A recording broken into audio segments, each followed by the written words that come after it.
In the previous video, we saw what labels are and what are the best practices to select them. In this video, we will deploy pods with a variety of labels and then look at how to select them in a YAML and through the kubectl tool. Here's the YAML file. The first object is a pod.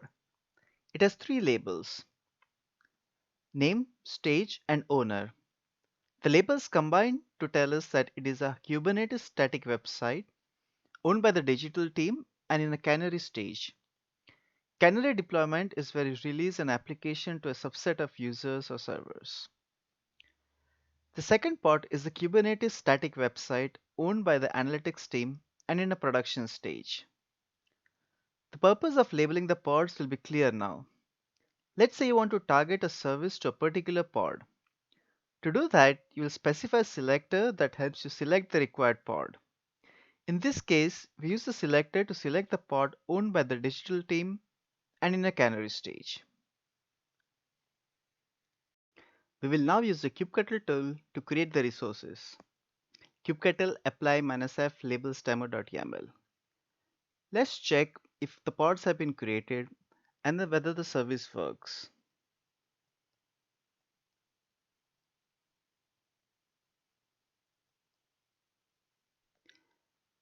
It all looks good. The selectors were specified as a map. There are certain resources that allow specifying a selector as a set as well. That is, it allows us to select based on values in a set. The resources that support these are job, deployment, replica set, and daemon set.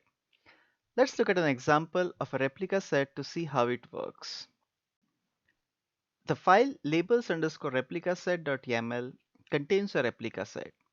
It specifies a template with stage canary and owner analytics.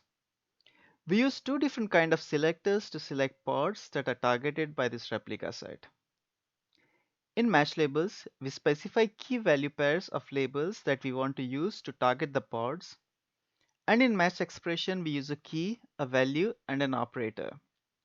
The operator could be in, not in, exist, and does not exist. In our example, we use the name in match labels, and in match expression, we tell Kubernetes to target pods that contains production or canary as stage and whose owner is not in digital. The clauses in match labels and match expression are ended together. Let's see what happens when we create the replica set. We would expect it to create two pods, but we will see something strange.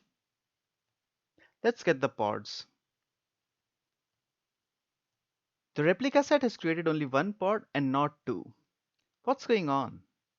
If you look at the match expression again, you would notice that not only does it select the pod specified in the template, but it also selects the pod that we created earlier. That is, the replica set selects the production analytics pod that we created earlier.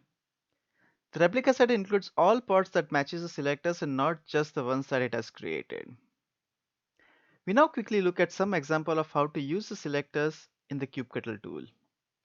To get all pods in canary stage, type in kubectl get pods -l stage equals canary. -l is used to specify selectors. To get all pods in canary whose owner is not digital, type in kubectl get pods stage equals canary owner not in digital. To get all pods in either canary or production and owned by digital. This finishes our video on labels and selectors. In the next video, which is also the last video of this section, we will look at controllers. See you in the next video.